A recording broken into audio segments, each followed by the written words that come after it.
اب پانی پر اس زمین کو بچھایا رب تبارک و تعالیٰ نے، کتنا وزن یہ اٹھائی ہوئی ہے، کتنا وزن اٹھائی ہوئی ہے۔ سب سے بڑا وزن تو ان مشرکین کا ہے جو اس رب کو نہیں مانتے ہیں۔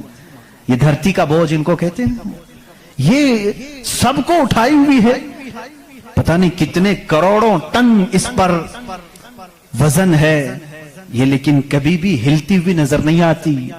لیکن اس کو بھی قرآن میں اللہ فرما رہا ہے، ہم نے اس زمین کو ہلنے سے روکنے کے لیے جگہ جگہ پر پہاڑوں کو میخ بنا کر گاڑ دیا، والجبال اوتادا، اور پہاڑوں کو ہم نے میخ بنا کر گاڑ دیا ہے۔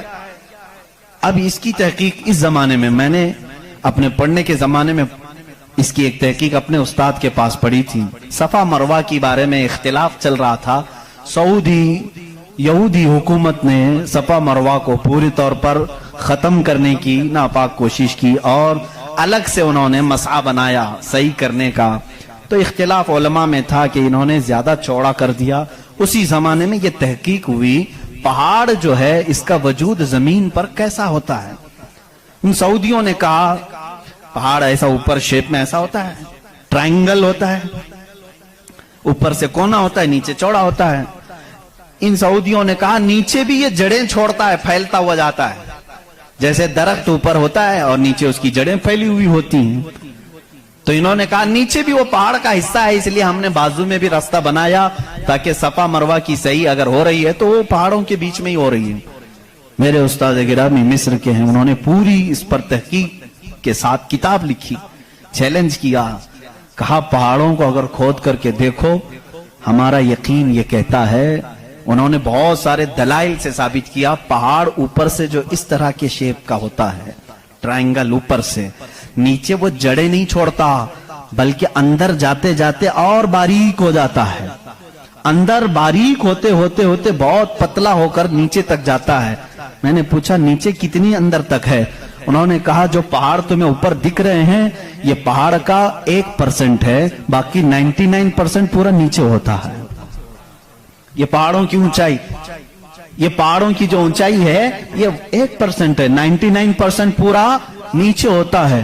حیرت میں پڑ گئی، اتنا نیچے پہاڑ ہے؟ کہا یہی تو بات ہے، کیا تم دیوار میں جب میخ ٹھوکتے ہو تو اوپر کتنا دکھتا ہے اور اندر کتنا رہتا ہے؟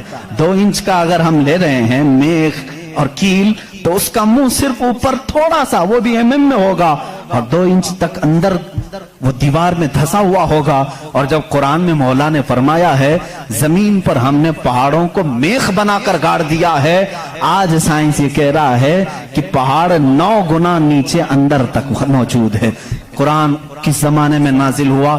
آسٹرونومی نہیں تھی، آسٹرولوجی نہیں تھی، زمین کے یہ جیو فزک نہیں تھے، آلہ جات نہیں تھے، تحقیق کے لیے مائکروسکوپ، ٹیلیسکوپ کچھ نہیں تھا۔ اس زمانے میں قرآن زمین کے اندر کی بات بتا رہا ہے۔ یہ عظیم معجزہ ہے قرآن کا میرے عزیزو، اسی لیے قرآن کہتا ہے سوچتے کیوں نہیں، فکر کیوں نہیں کرتے؟ وہی ہے خالق کائنات جس نے اس پورے نظام کو بنا رکھا ہے۔ یہ اتنی نہیں ہے، یہ جو زمینوں میں نظر آ رہی ہیں ان کی تحقیقات کرتے کرتے کئی لوگوں کی زندگیاں ختم ہو گئی۔ کچھ چاند کی تحقیق پر چلے، کچھ سورج کی تحقیق پر چلے، کچھ زمین کی تحقیق پر چلے۔ انسانوں کو بھی اللہ نے یہ علم دیا ہے، یہ عقل دیا ہے۔ یہ جو سائنسدان اپنی تحقیق کر رہے ہیں یہ کبھی یہ نہ سمجھیں کہ یہ ہماری مارے ہوئے تیر ہیں، بلکہ اللہ اپنے بندوں کو خود اتنی سمجھ بوجھ دیتا ہے کہ وہ اس کی نشانیوں کی کھوج لگائیں اور کائنات کو بتائیں کہ کوئی تو ہے جو طاقت اسے چلا رہی ہے، کوئی تو ہے نظام جو اس کی پرورش کر رہا ہے۔ لیکن یہ دھوکہ باز بن جاتے ہیں کچھ لوگ کہ وہ تحقیق کر کے سمجھ تو جاتے ہیں لیکن بعد میں جب ان کو علم ہوتا ہے کہ اس کے پیچھے کوئی طاقت ہے وہ بتا نہیں پاتے، اس لیے کہ کفر ان کے دلوں میں رچ بس چکا ہے۔ آپ کو ایک اور سائنس کے اسٹوڈنٹس کے لیے بھی یہ بات ہے، آپ کو معلوم ہے یہ ستارے جو ہیں، سیارے ہیں، یہ اپنی عمر مکمل کر کے، ابھی کی بات ہے، یہ سائنس ایک بڑے سائنسدان نے اور ناسا کے لوگوں نے بھی جو خلا پہ جاتے ہیں، اسپیس پہ، ان لوگوں نے یہ بات پیش کی کہ ستارے جتنے بھی ہیں گیلیکسی میں اس میں سے کچھ کی عمر ہزاروں سال کی ہوتی ہے، لاکھوں سال کی ہوتی ہے. جب ان کی عمر مکمل ہوتی ہے تو یہ ایک جگہ جا کر کے ٹوٹ جاتے ہیں، داخل ہو جاتے ہیں، جن کو بلیک ہول کہا جاتا ہے. بلیک ہول کیا ہے؟ سائنسدان کہتے ہیں اس کی تحقیق ابھی تک نہیں ہو سکی. ایک بہت بڑا سوراخ ہے، بہت بڑا سوراخ، جت میں یہ ستارے جا کر کے ختم ہو جاتے ہیں، ان کی زندگی یہاں ختم ہوتی ہے. کہیں یہ باتیں آپ کو سوکھی تو نہیں لگ رہی ہیں؟ آج بہت ہی زیادہ سائنس بول رہے ہیں. ضرورت اس لیے ہے میرے عزیزو، میں اپنے دین کو ان لوگوں کے سامنے رکھنا چاہتا ہوں جو صرف سائنس کو اپنا خدا سمجھتے ہیں. آؤ قرآن پڑھو. قرآن اس کی بنیادیں تمہیں دے گا سائنس کی. بلیک ہول کیا ہے سائنسدان نہیں بتا سکے، جبکہ ان کے پاس اب بڑے بڑی مشینیں ہیں. یہ جو ناسا کے لوگ خلا میں جاتے ہیں، ایک ایک سال تک کے لیے چلے جاتے ہیں، کئی مہینوں کے لیے چلے جاتے ہیں اور تحقیقات کر کے لا رہے ہیں. چاند پر انہوں نے کیمرے لگائے اور وہاں کی تصویریں یہ بھیجنے کی بات کر رہے ہیں، لیکن پھر بھی بلیک ہول معلوم نہیں. میں اس محمد الرسول اللہ صلی اللہ علیہ وسلم کی بات کر رہا ہوں جو کسی بھی سائنسدان کا شاگرد نہیں، جو کسی استاد کے پاس بیٹھا نہیں. اس رسول پاک کی زبان سے قرآن کی یہ آیت نکلی سورہ واقعہ کی. اللہ فرماتا لا اقسم بمواقع النجوم انہو لقسم لو تعلمون عظیم. اللہ فرماتا قسم ہے اس جگہ کی جہاں جا کے ستارے ٹوٹ جاتے ہیں، بے شک اللہ رب العزت کی اس میں بڑی شان ہے اگر تم سمجھ سکو. آسٹرونومی کو قرآن بتا رہا ہے کہ بلیک ہول ہیں، مواقع النجوم ان کو کہا گیا ہے، جہاں ستارے جا کر فنا ہوتے ہیں. عزیزان گرامی، یہ تکلیف صرف ہماری ہے کہ ہم نے قرآن عظیم کو اس لیول کے اعتبار سے پڑھا نہیں.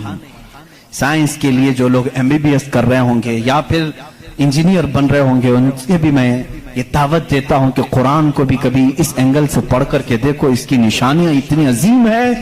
میں سمجھتا ہوں کہ تمہیں پھر کہیں ادھر ادھر منہ مارنے کی ضرورت نہیں. معرفت خداوندی اسی سے حاصل ہو جائے گی. غور و فکر کرو، تمہیں اسی سے اللہ رب العزت کی معرفت حاصل ہو جائے گی. کوئی تو ہے خالق. امام اعظم ابو حنیفہ رحمۃ اللہ تعالی علیہ کے پاس ایک دہریہ، اس زمانے کے بھی جو ایتھسٹ ہوتے ہیں، ایتھسٹ سمجھتے ہیں، ایک نیا یہ چلا ہو، نیا نہیں ہے پرانے ہی ہے، نام نیا لگتا ہے، ملحد ہیں یہ. ایتھیزم بہت سارے لوگ وہ اپنے دین اپنا ریلیجین کے جگہ پر یہ لکھتے ہیں، آپ دیکھ لینا ان کو. ایتھیزم آپ مسلم لکھتے ہیں، کچھ لوگ ہندوازم لکھتے ہیں، کچھ لوگ کرسچینٹی کہتے ہیں، کچھ جیوز ہوتے ہیں، لیکن کچھ ہیں جو ایتھیزم ایتھسٹ ہیں. ایتھسٹ کا مطلب کوئی خدا نہیں، کوئی دین نہیں، کوئی مذہب نہیں. یہ بیچارے آوارہ لوگ ہیں، یہ لاوارث لوگ ہیں جو اس طرح سے کہہ رہے ہیں. اب ان کی بات میں آپ کو بتاؤں. ایتھیزم اس طرح کا ایک ایتھسٹ امام اعظم ابو حنیفہ کے پاس آیا. اس نے کہا خدا ہے؟ تم بار بار خدا کی بات کرتے ہو، مجھے تو نہیں لگتا کوئی نہیں ہے. اگر ہے تو دکھتا کیوں نہیں؟ بہت ساری چیزیں ہیں ایسی آپ نے سمجھایا جو دکھتی نہیں لیکن ہے، بہت ساری چیزیں. اس نے کہا ایسی کوئی چیز نہیں ہے جو ہے اور دکھتی نہیں. آپ نے اس کو ایک تماچا لگایا، ڈھیلا اٹھا کر کے مار دیا. اس نے کہا میں سوال کیا تم نے مار دیا. کہا کیا ہوا مارا؟ کہا درد ہو رہا ہے. کہاں ہے درد؟ اب ہو رہا ہے، دکھتا نہیں ہے لیکن احساس ہے. بہت ساری چیزیں ایسی ہیں جو دکھتی نہیں ہے لیکن ہے، ان کا وجود ہے. بہرحال آپ نے اس کو جواب کیا دیا؟ کہا سنو، میرے ساتھ آج ایک بڑا عجیب واقعہ پیش آیا. میں سمندر کے کنارے گیا تھا، میں نے دیکھا ایک کشتی کو، اور وہ کشتی کی تعجب خیز بات یہ تھی کہ وہ اکیلے چل رہی ہے، کوئی نہیں چلا رہا. سامان خود سے وہ لاد لیتی ہے اپنے اوپر اور چل پڑتی ہے سیدھے راستے پر. پھر تھوڑی دیر کے بعد ساحل پر آتی ہے اور اپنا سامان خود ہی اتارتی ہے. پھر جیسے ہی وقت ہوتا ہے پھر چل پڑتی ہے. کوئی کشتی بان نہیں، کوئی ملا نہیں، کوئی کیپٹن نہیں اس کے اندر، سواری بھی نہیں، خود سے سب چل رہی ہے. یہ اس دور میں امام اعظم کہہ رہے ہیں جب الیکٹرانک دور نہیں تھا. آج کے لوگ ہو سکتا ہے یقین کر لیں الیکٹرانک کشتی ہوگی، ہو سکتا ہے کوئی اس کو الیکٹرانک مشین چلا رہی ہوگی. ایسا نہیں ہے، اس زمانے میں کوئی اس چیز کی ایجاد نہیں تھی. اس نے کہا کیا پاگل پن کی باتیں کر رہے ہو، کس کو بنا رہے ہو تم؟ کیا ایسی کوئی کشتی ہے؟ جو خود سے سامان بھی اتارتی ہے اور چڑھا بھی لیتی ہے اور چلنے بھی لگ جاتی ہے. امام اعظم ابو حنیفہ رحمۃ اللہ علیہ نے فرمایا اتنا تیرا دماغ چلتا ہے کہ کوئی کشتی سمندر پر بغیر چلانے والے کے نہیں چلتی. یہ پورے دن اور رات کا نظام اور لوگوں کی موت و حیات کا نظام، زمین سے پودوں کو نکالنے کا نظام، برابر وقت پہ موسم کے آنے کا نظام بغیر کسی کے چلائے کیسے چل سکتا ہے؟